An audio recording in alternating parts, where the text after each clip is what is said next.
Good afternoon, everyone, and welcome back to our session for another session with GEG APAC Weekend Live Event. So, maraming salamat po sa mga nanonood sa atin ngayon at ito po ang ating pangatlong session. So, GEG APAC is a collaboration between different GEG leaders or GEG chapters around Asia Pacific region. Habang meron po tayong mga webinars hosted dito sa Pilipinas, kasabay natin ang mga ibang guru pa sa Asia Pacific na nakikinig din sa mga webinars ng kani-kanilang bansa. So as of this time, meron pong webinars, simultaneous webinars sa Indonesia, Malaysia, Thailand, Hong Kong, India, Japan, at South Korea. At meron din pong sessions sa English wherein all the speakers are from different parts of the world, and katulad po ng yun po in pure English. So in our case po, sa Filipino naman po tayo. So we as Filipinos, we code switch. So yan po ay target naman natin ay para sa mga Pilipinas. Ngayon po, kung gusto niyo pong mapanood din ang iba pang session, all you need to do is visit sites.google.com/view/GEGAsia. Yan po ang URL na para makita niyo po yung lahat ng details ng session for the different parts of Asia Pacific weekend live event. So for this session, we have a very interesting, very good speaker, and he'll talk about Google Sites, a one-stop shop for your learning resources. Our speaker is a cum laude graduate of BSIT from STI College in Global City, and he finished Certificate of Teaching program in Philippine Normal University in Manila, and currently taking Masters of Education major in Educational Technology in DLSU Manila. So he is both an ICT teacher and ICT coordinator in Signal Village National High School in Taguig City. Ayan, marami pa po siyang credential. Ano? Isa po nakaka-proud ay he represented together with his students the Philippines at the World Make X Robotics Competition in Guangzhou, in China. Ayan, in last year, and he became a speaker in the LSU Educational Leadership Summer Institute. Ano? And it is also he was the show and tell program of EduTech Asia. So he was been a speaker in EduTech. So he is a global certified Google certified educator level 1, and he advocates gamification and EdTech using Google Workspace for education application both in teaching and learning sessions. So please welcome our speaker for this afternoon, Sir Kirby. Sir Kirby, good afternoon. Can you say hi to our participants, our audience? Hi everyone, good afternoon po to all our viewers. Magandang hapon to all our teachers and other viewers all over the Philippines, all over the world. Magandang hapon po sa inyong lahat. Sir Gary, magandang hapon po. Maganda hapon, Sir Kirby. I'm excited sa iyong topic. Kasi when I conduct trainings, mukhang may maingay sa aking background, when I conduct training, hindi nila alam ang Google Sites or ano ang pwede nilang gawin sa Google Sites. So I'm very excited for you to share with us what we can do with Google Sites. So, Sir Kirby, are you ready? I am ready, Sir Gary. Thank you Oh, for that wonderful introduction. okay, Sir Kirby. Para sa ating mga manonood, if you learn something new, or especially if you have question, please don't hesitate to give your comments in the chat area. So kung may question kayo, we will answer them later during the Q&A. And also, please share your learnings also, okay? So Sir Kirby, take it away. Thank you once again, Sir Gary. And magandang hapon po muli sa ating lahat. For today, I'm happy and I'm grateful to share my knowledge, skills in terms of Google Sites as our one-stop shop for everybody's learning resources. Whether you're a student or a teacher, you can utilize Google Sites for those purposes. Okay? So as mentioned by Sir Gary, I'm Sir Kirby Kamagay. I'm an ICT teacher and ICT coordinator in Signal Village National High School. And Some are just my certifications, and I'm grateful that I am a certified educator with Google. Okay? So for today, I'm happy and excited to share paano ba natin magagamit yung Google Sites for many purposes. That is why for today, let's all aim to know first how to create Google Sites. Next, let's also learn how can we use Google Site as digital or e-portfolio for students, most especially now that the students are not going to school. Paano kaya natin or paano nila to magagamit bilang students, okay? As well as how does the student can showcase their work, whether that's performance tasks or yung mga personal creations lang nila that they can also share with their teacher and their classmates. And last one, how teachers can use Google Sites to provide learning resources. Although it is given or we can expect that teachers are already using LMS, whether that's Google Classroom or other kind of LMS, but let's see how Google Sites can empower, can enrich the learning while using Google Classroom or other LMS in learning. Okay?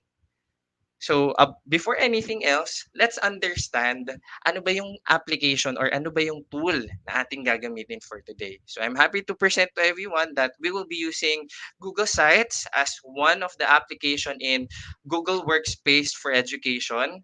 So, ano ba yung mga pwedeng magawa with Google Site? With Google Site, number one, it allows us to create team sites effortlessly. 'Di ba? Usually, ang ating impression kapag website, kailangan IT graduate, kailangan comsci graduate. You always dapat maiisip natin dapat may background tayo sa coding. But with Google Sites, not necessarily na kailangan nating matuto or not necessarily may alam tayo sa coding. It is effortless with Google Sites to create our own websites. Okay? What else? It is very easy to use. With Google Sites, we will only utilize drag and drop features. Later, I will be showing to you ano bang ibig sabihin ng drag and drop compare sa coding. Okay? What else? Your content at its best. With Google Sites, we can fully utilize its features by using themes, yung mga optimization na nangyayari to make our websites impressive, presentable, appealing, and powerful for all the viewers. And last one, it is designed for collaboration wherein we can edit real time with other collaborators, whether that's our co-teachers, our classmates, or to our students. Okay, and one thing that I would like to highlight with the usage of Google Sites is the portfolio. As a TLE ICT teacher, a portfolio can be very essential for the students to showcase their work, yung progress nila, 'di ba? Paano sila nagsimula and how they are right now. So itong portfolio na to yung pinaka goal natin with using Google Sites. Most especially now, this is very timely and relevant because it's already middle of the school year. Dapat yung mga bata na kikita na nila how was their performance, kumusta na yung progress nila, achievements nila at the middle of the school year, di ba? Dapat this time, chine-check na nila yon. Okay? What else? With portfolio, it allows the students to become responsible for their own learning. 'Di ba? Little they know that upon viewing lahat ng mga nagawa nila, hindi nila alam, little by little, nag improve na pala sila. And portfolio made them realize that situation. Nagumagaling pala sila, that they can learn on their own by creating portfolio. And last one, it allows the students to reflect on their own progress. Like what I've mentioned earlier, this is the best time to look on the progress of the students. Even the teachers, di ba? Pwede din nilang tignan, kumusta na ba tong batang to? How is this student performs compare the day one of our class, di ba? So that is very important with portfolio. And with portfolio, ito yung mga impression natin, 'di ba? Dito tayo nasanay. Many different kinds of folders are being submitted to teachers.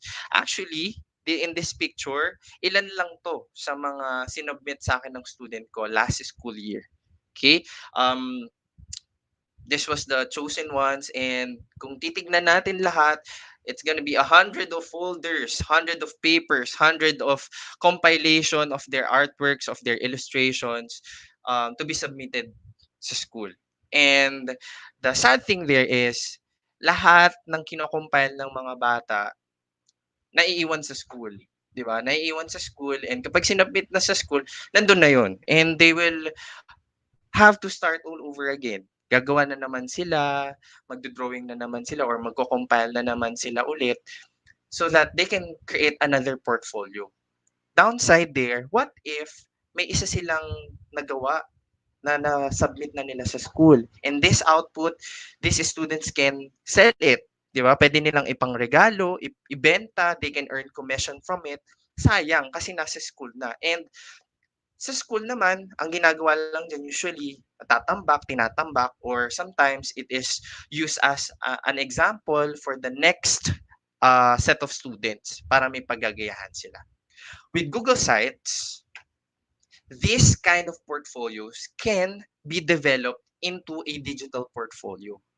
We will have to say goodbye to the folders, to the clips, to the papers, because students can utilize digital portfolios. They can create their own Google sites, their own websites to promote and to share their own outputs, their performance tasks, so that everybody can see it. Kung dati, ang nakakakita lang sa mga folder ay si teacher, si advisor, now, everybody can actually see their outputs, even their parents. And isa sa magandang pinopromote namin bilang TLE teacher is that this student should not only learn from us teachers. They can also become an entrepreneurs. They can earn money from their work. They can earn money from doing their passion. And with Google Sites, it can truly help them become an entrepreneur. Okay? All right. So, let's understand ano bang purpose, ano bang maitutulong ng Google Sites by creating digital or e-portfolio. Like what I've mentioned earlier, students can create website very easily. And kapag sinabi nating website, isang copy lang ng URL or ng link nila, they can already spread it out to all their social media platforms, to their friends, to their teachers. Madali nang ma-promote, 'di ba? Mas madali nang makagawa yung mga bata, even if they're not pursuing IT, even if they are a STEM student, ABM student, what else? Gas, UMS student, all kinds of students can create Google Sites. What else? They can also share their thoughts digitally. Usually, kapag e-portfolio, ang ine-expect lang dyan yung sinasubmit sa teachers, yung pinapagawa ni teachers. But hindi lang yun. These students can also share their testimonies, di ba? They can also share their experience. For example, gumawa sila ng output, and this output is very close to their heart. They can tell it to people. They can share, this is the illustration, or this is the output that I've made while I'm waiting for my parents to come back home from because they're working out internationally, di ba? May mga ganong kwento behind that output. The students can share that thought to people or to the viewers. And last one, students can build digital proficiency. When we're talking about digital proficiency, this is not just about technical aspects. This is not just about learning how to use technology in education, but the way they work, the way they create outputs using digital platforms, digital applications. So mas gumagaling sila because they're using digital applications like this, which is um, not always taught inside the classroom. Okay? Right. I just want to like to share this with Google Sites. Both students and teachers can create their own website even without knowledge in programming or coding. I would like to share one thing for everyone, for all our viewers. So, ako as an IT graduate, I have a background in coding, in web development. So, inaaral namin itong mga set of codes in order to create something. So for everyone to become familiar sa tinutukoy ni Sir Kirby na ano ba tong programming and coding, here's one output that we've got from our previous training. So ito, this is a layout of a coded website wherein ito yung mga panel, may mga menu. Okay? So, pag tinignan natin paano siya ginagawa sa background, ito yung code. Napakahaba ng code. And sometimes, not everyone is very familiar. Ano ba yung padding? Ano ba yung H3? What is href? 'Di ba? May mga ganyan. What else? This one. This is a calculator. So, pwedeng mag-input ng number dyan, number 1 and number 2. Then we can select an operator, whether that's add, subtract, multiply, and divide. And this is a website. Pag tinignan natin yung backend, it's another set of codes na only technical people can understand. Okay? But nothing to worry about because with Google Sites, no need for us to learn this complex set of codes, set of statements just to create a website. Everything is drag and drop. Everything is given to us. And lahat ng mga themes na gusto natin, we can start with it in order for us to create our own website. Okay? So now, allow me to share with you how can we create or how can we teach students how to create their e-portfolio. So let's open a new tab, everyone. I hope you can also join me. So there are two ways to open Google Sites in your Google Chrome or to your other browsers. The first option is to click the waffle icon on the upper right side. Yan, or the up launcher.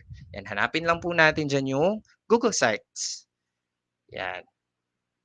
Aha, hindi pa pala. Ayan siya. So, more from Oo nga 'no, wala pa, okay. Wala dito yung Google Sites, so puwede nating hanapin sa Google Workspace Marketplace or we can simply type here, sites.google.com.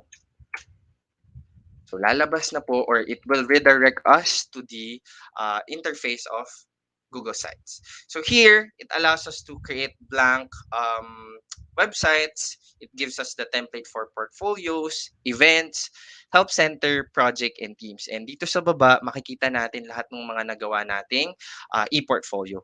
So to begin our creation of website or e-portfolio, let's click on the blank option.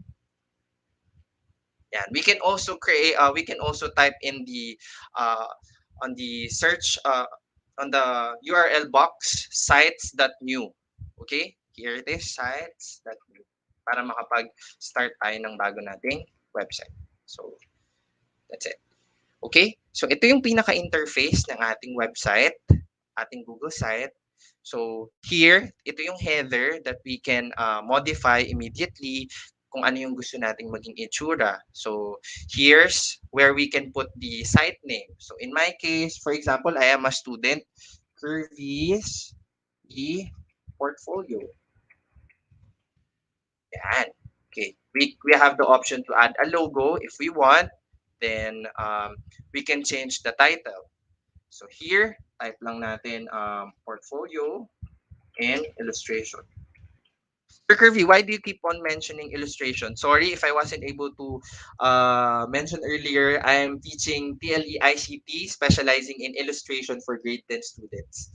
So yun yung ginagamit kong example. That's why I keep on using illustration sa aking mga example. Okay? Here, meron tayong option. Kapag highlight natin siya, we can change the font size. Pwede din natin siyang i-turn into bold, italic, underlined, and we can change the text color. One good thing about Google Sites is that we can also insert links kahit title lang siya, di ba? And we can adjust alignment and many more. So here, I will just keep the settings. Lato, 64 din yung font size. Adjust ko lang to ng onte para isang line lang siya. Yan, okay? And this is the header option. So with the header option, pwede tayong mag-upload by clicking the change image. We can upload or select an image. So for this example, we can look for default options na meron si Google Sites. Yan, marami siyang pwedeng ibigay sa atin. But for somebody like me, na minimalist, gusto ko lagi simple lang yung gawa, and I'm actually avoiding visual distractions. I try to choose yung mga plain lang, like this one. Yan. Or you can upload your own banner if you would like. Okay? Next, as we can see, may option din dito for header type. 'Di ba? Pwedeng yung header natin is isang malaking header cover sa isang web page. It can also be a large banner. It can be a banner, a standard banner, gaya nung ginawa natin kanina, or just a title. So, pwede tayong mamili dyan, but in my case, I would like to choose the banner option. Yan, for the header. And this is how we design our header for this e-portfolio that we create with Google Sites. Let's proceed on the right side, the right panel of the interface. Okay, here it allows us to insert different kinds of elements. Ano-ano po ba yung mga pwede nating i-add? We can add text box. For example, we would like to add text. Click lang natin yung text box. Then we can already type here. Here are my illustrations. Yan. What else, Sir Kirby? We can even add images. Oh, again, we can click or we can just drag, 'di ba? Or we can choose if we want to upload or select from our Google Drive. What else? We can also embed links if we have links that we would like to proceed. Once we click this text or once we click this picture, pwede natin siyang gawin. And we can share our own Google Drive. We can share our own Google Drive so that um, pwede natin mapakita or ma-share mismo sa ating teachers as a student yung mga nagawa natin without bombarding everything in our Google Sites. Okay? What else? We can choose different kinds of layout. We can have this, nandito yung picture, nandito yung text, or we can create this, apat na pictures, tapos nasa baba. So it all depends on what we want to apply or what we want to put on our website. Okay? Those are for the layouts. On the options below, meron tayong collapsible group, table of contents, image carousel. Ito yung isa sa mga sikat na feature sa mga website. Even sa mga totoong website ha, yung labas ng Google site, madalas ginagamit yung image carousel to present pictures, statements na running. So, para lang ma-visualize niyo, I would like to show it to you guys. Um, Select tayo ng images. Paano ba gumagana yung image carousel? So, let's try this, and this. So, maganda sa image carousel is more than one picture ang gagamitin natin so that makikita natin that it is moving. Okay? So, halimbawa, nag-add tayo ng image carousel dyan. We have this setting option. May magpa-prompt dyan ng option if we want to adjust the settings or if you want to remove it. So, for the settings, yan, may mga lalabas dyan. Then, we can click the gear icon to modify. Do we want to show the dots, the caption? Gusto ba natin nag-i-start na siya agad? Yan, we can adjust the transition speed.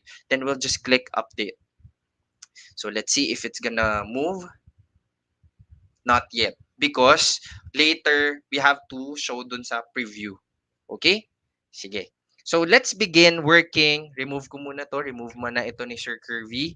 Let's try working on a format or a layout of a portfolio if a student will make one.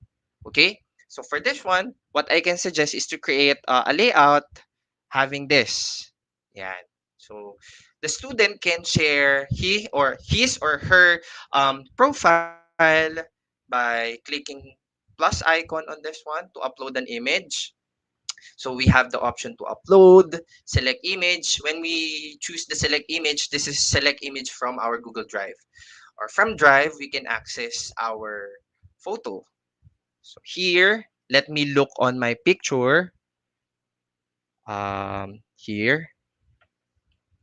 So let's try to use this. So for example, student ako, teachers. Okay? So yan, Sir Kirby. Oh, I've tried uploading a picture. Bakit putol?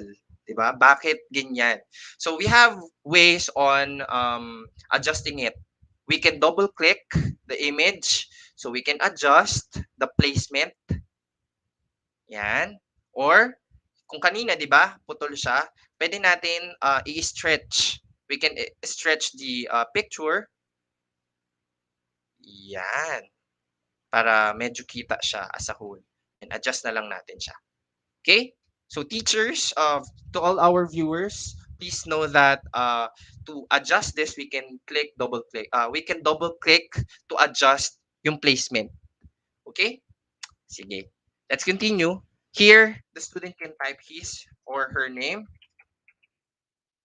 my name, and he or she can insert description. I am a grade 10 student, uh, enrolled in PLE ICT, specializing in illustration. Have I am passionate in um, digital arts, illustrations, multimedia, and photography. Yeah. So this is just for an example. The students can describe themselves.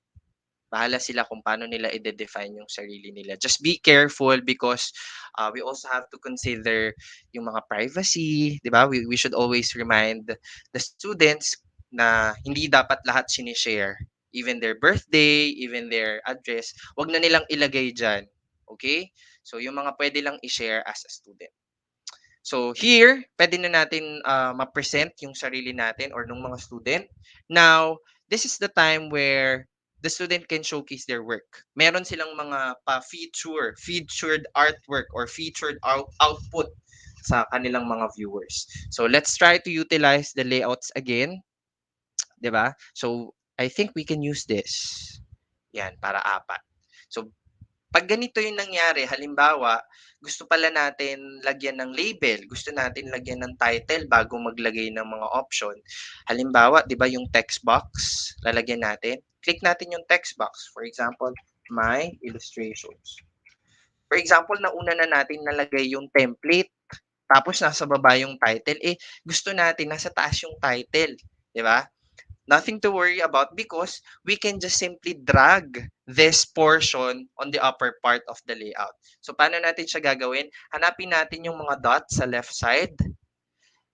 Hover or i-drag lang natin siya dun sa ibabaw.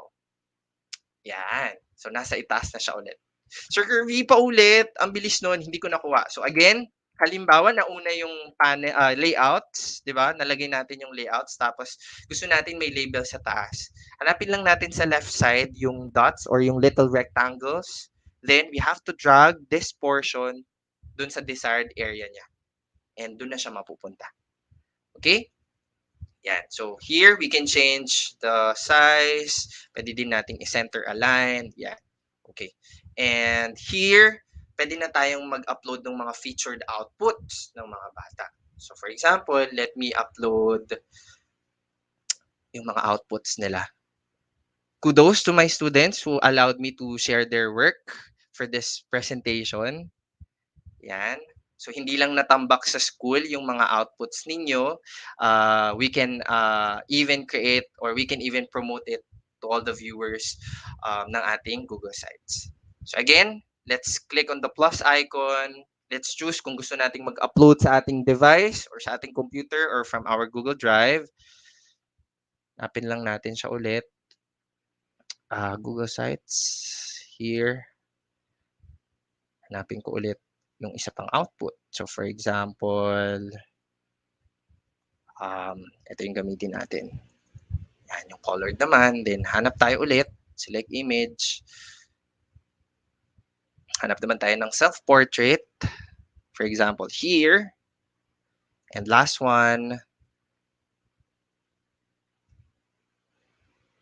hanapin naman natin yung digital illustration. Here. Yan. So it's also important that we have to teach or educate our students to include labels, 'di ba? Para yung viewers hindi nanghuhula. Ano ba 'to? Para saan ba 'yan, 'di ba? We should inform them that we have to put labels on each of those pictures na ina-add natin. So for example, here, This is a graphite illustration. The next output, colored illustration. Here, self-portrait. And this one is digital illustration. Yan. So with this kind of option, pwede natin mapakita agad yung mga best work natin as a student, ng mga student rather, para alam na kagad, may impression na agad yung viewers na, so kaya pala niya to. Ito pala yung mga master niyang, mga forte niya na activities. Right? So, this is the best work of this student. What else? Aside from the outputs, pwede din si student mag-utilize ng Google Form. Para sa answer curve yung Google Form, students can use this for feedback, di ba? Hindi lang si teacher yung pwedeng mag-feedback sa kanya. Even other viewers nitong Google Sites, pwedeng makapagbigay ng feedback or ng suggestion. Kasi mamaya si teacher, halimbawa ako, si Sir Kirby, minimalist ako. So I tend to be more biased on simple outputs, on simple illustrations. While other people can provide more important, relevant suggestions para sa ika-i-improve nung student. So how do we do that? Let's look on the right panel once again and let's try to look for forms. Yan. So let's just click forms. It will give the student or us an option to um, embed a Google form to our Google site. So for example, here I have the suggestion form demo. Click lang natin insert, lalabas na siya dyan. Okay? Why is this important? Bakit important maglagay ng Google Forms sa Google Sites? Because, like what I've mentioned, if this is a work of a student, therefore, it is important na they hear feedbacks. They get feedback from other people para mas magi-improve sila. Okay? Here, for example, um, yung teacher nila from other subject like art subject. Oh, so pipili lang si teacher dyan, yung colored illustration, ganyan, then they can type the feedback. Then the students can be aware na dapat pala ganito yung way of application ko ng colors or ng blending technique and sa digital illustration. Mga ganong situation. Okay?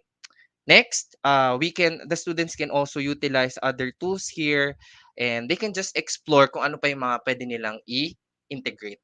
And yun naman yung maganda sa Google Sites. We can add docs, sheets, forms, calendars, even Google Drive. Pwede nga nilang i-add dyan sa Google Sites. Okay? Now, so for example, this is the ideal format, 'di ba? Gusto na nila ng ganitong itsura. Then students can now start creating pages. Okay? Pag sinabi nating website, it has to be interactive, 'di ba? Hindi lang nasa isang area, hindi lang static. When we say static, non-moving, 'di ba? Walang masyadong nangyayari. It has to be dynamic. Therefore, they can have an option to create pages. And how do we do that? On the right side, on the right panel, makikita natin yung pages. Yan. So now, let's create another page. For example, the student would like to share yung video niya. Paano niya ginagawa yung mga illustration niya. Kasi baka maka-inspire yun sa iba niyang classmates, di ba? Or para malaman din ni teacher na siya talaga yung gumagawa ng output. So, let's hover on the plus icon. We have the option between new menu section, new link, or new page. For this one, let's try to add new page first. Later, we'll differentiate ano bang pinagkaiba ng page sa menu section. So let's try to create new page. Let's rename this as video process. Yan. So mag-a-add siya ng panibagong page. Makikita natin sa menu option ng ating sites, may video process na option. So how do we do this part? Balik tayo ulit sa template, sa layouts. So for example, the student would like to share this video. So click lang natin itong layout na to. Then click natin yung plus icon to upload yung video nila ulit. Yung sa akin kasi teachers, naka-upload po sa Google Drive. So, if yung video, if yung file na kailangan ninyo ay nasa computer ninyo, you can just select upload.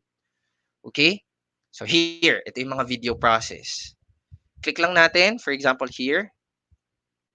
lalabas na agad dito yung output, video output ng student. Then they can just rename this forest illustration.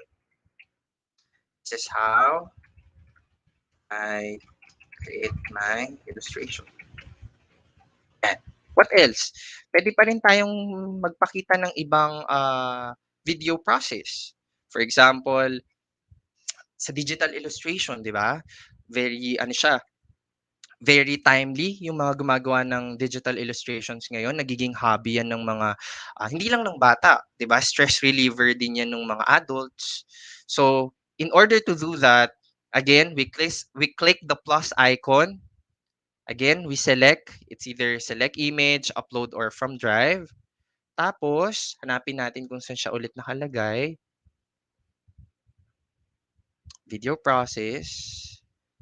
Tapos, click lang natin or drag lang natin. Yan. Okay. So, dito, may papakita na ng student na, ganito niya pala ginagawa yung mga illustrations niya, ganito niya pala pinapakita yung mga outputs niya. Okay? Alright. So we're done with page. Okay? Ito yung page. Now, let's see ano naman yung mangyayari kapag nag-add tayo ng menu section. Okay? When we add menu section, for example, we would like to utilize yung illustrations, yung mga bata, may dedicated page dyan yung bata for illustrations. So, ang difference kapag page, as is lang siya. It's just a one-page option for their Google site. But if it's a menu section, it gives us an option to add a subpage. How do we do that? We click on the settings menu option or the fishbowl icon, right side nung ginawa natin, and click add subpage. So for example, here, charcoal illustration. Gawa pa tayo ng isa pang add subpage, colored illustration. So for example, yan na lang muna. So let's insert yung mga outputs na gawa ng bata by looking on the layout once again. Hanap tayo ng image. Oops.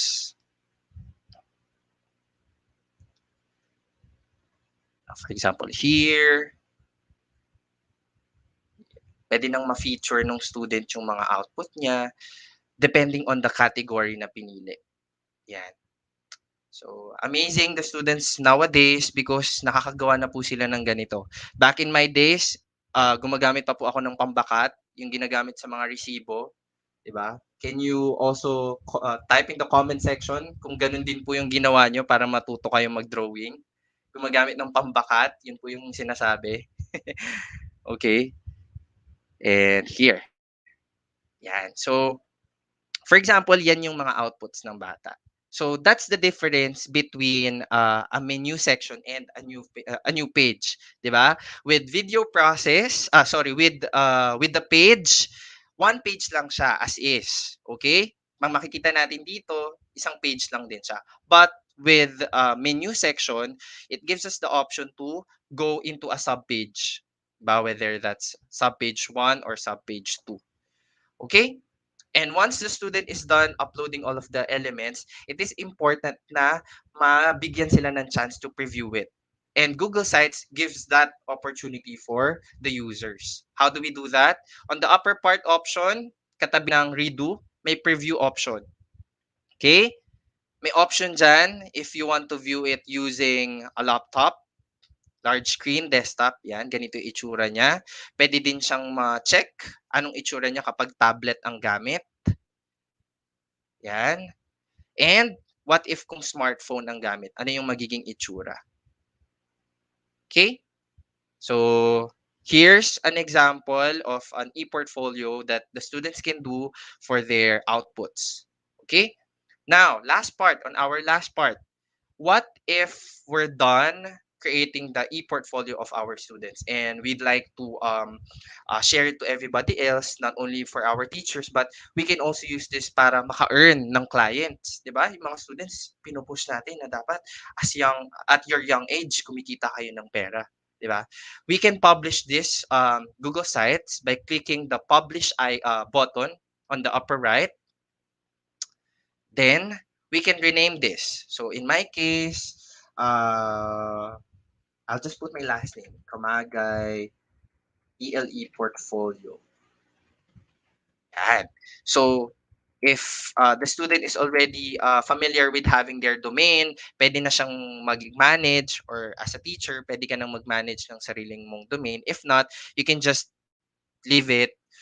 For the website, you can choose who can view your site. So we can click manage.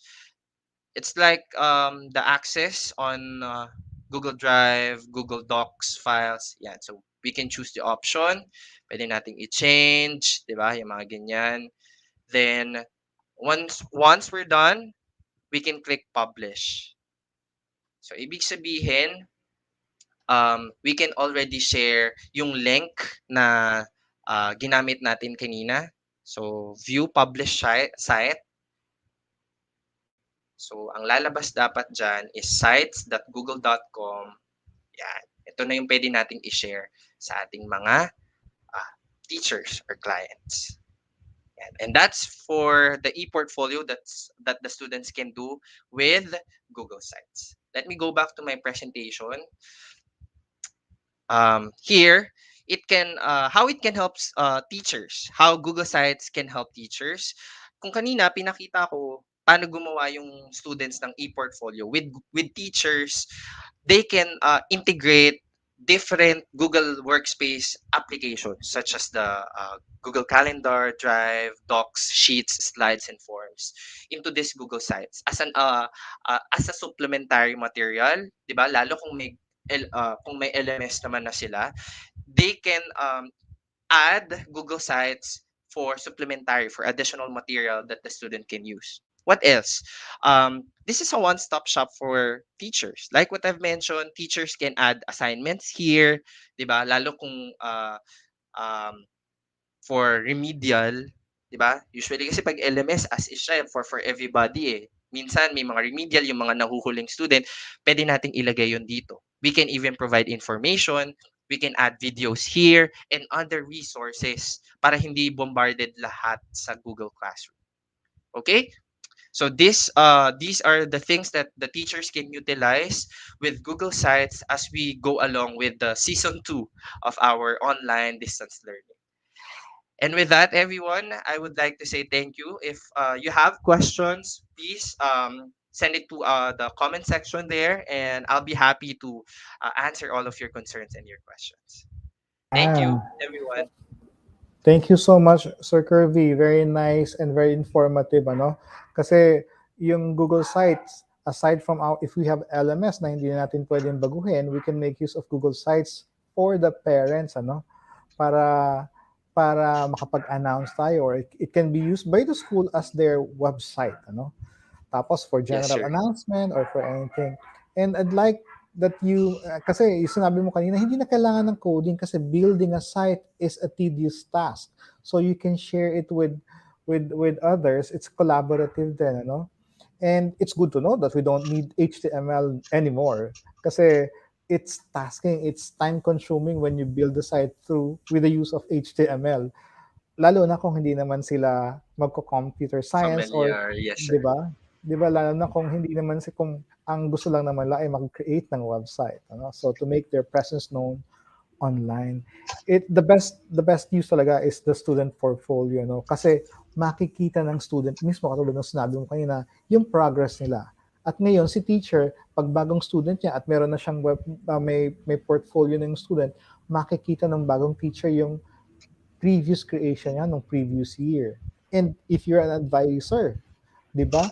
To give to give feedback to the parents, you can also use the e-portfolio of the students para ito po yung nagawa ng anak ninyo. Baka kasi hindi alam ng Yes, sir. magulang minsan kung ano yung nagagawa nila, di ba? Yan. Yes, sir. Marami kayong nasabi kasi lalo na kapag 'di ba when you show the output of the students, of course as a student ako magiging proud, yes ginamit ni sir or inexhibit ni sir yung aking output, so they will become inspired and they will become more motivated to attend your class and to do well in school.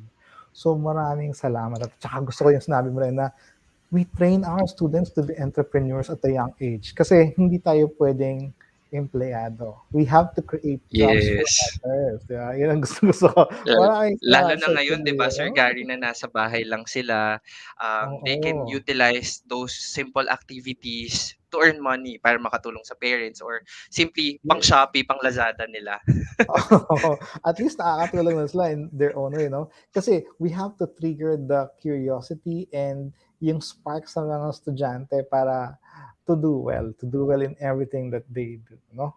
So, ayan, sabi ng iba, yes, it's accessible, user-friendly. Thank you, Miss Ram. Ayan, sabi niya, user-friendly and reliable. Ayan. Ayan, sabi ni Sir Alfred, thanks and congratulations, Sir Kerr. Very simple and concise. Ano? Very nice explanation kasi we have to be creative. O, ano ba talaga gamit ng website? So marami pa yan. At we don't have much time to give all the example, but very good as a teacher. Uh, Student portfolio, yan, one of the best example, ano? Yan. Meron link dito. Meron link. Isang question tayo.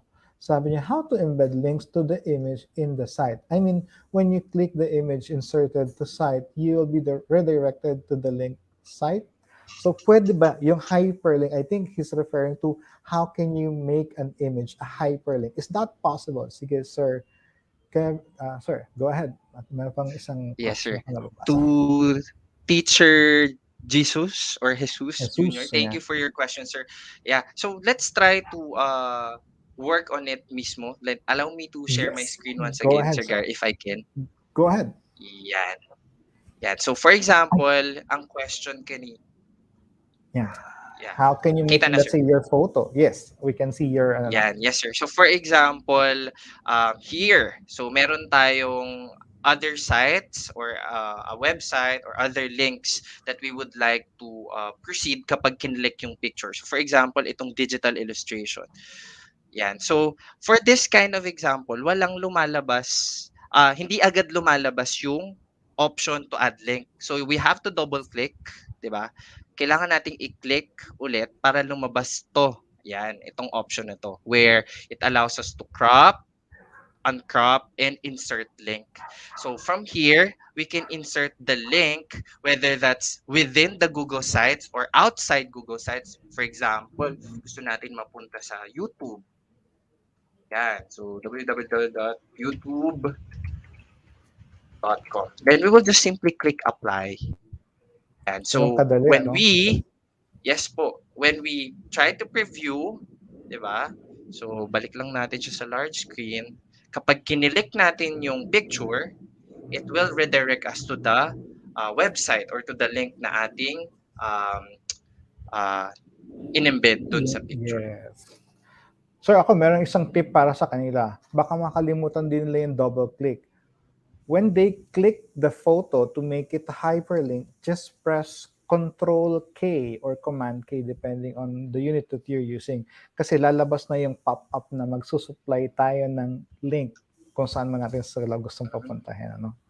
Yan. Yes, sir. So, meron pang comment dito, no? So, it's amazing how creative students are these days. I use sites as a medium for student portfolios and I'm overwhelmed with their layouting skills. Kasi hindi naman tayo kailangan pinakamagaling ngayon sa classroom. Dapat tayo ang maging source ng inspiration nila to do well. We have to accept as teachers that we're not the best when we are inside the classroom.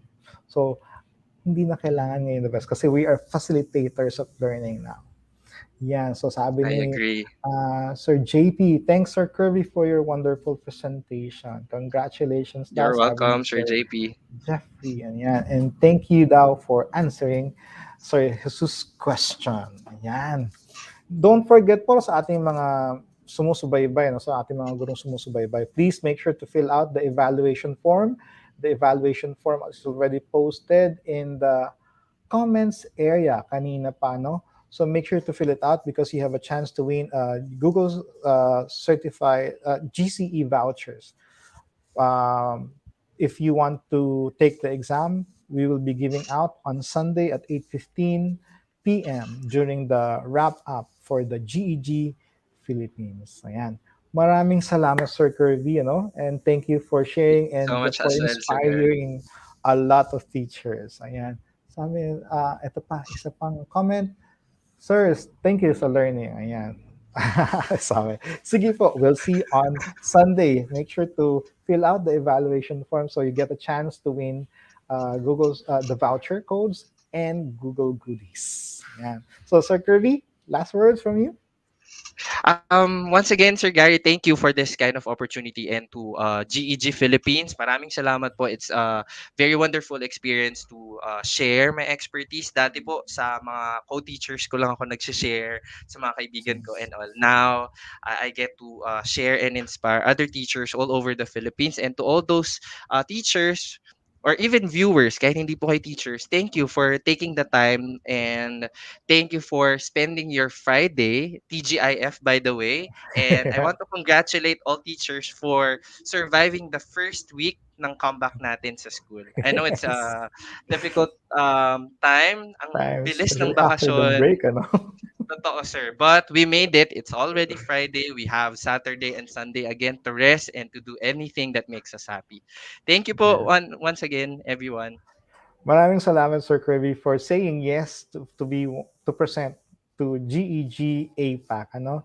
So this is a recorded session. So for those who will be joining or watching this soon, ayan po, no, that is the benefit of participating here. Kasi this is recorded and you can, Sir Kirby, you will be inspiring a lot more. Hindi lang yung mga live audience natin ngayon. No?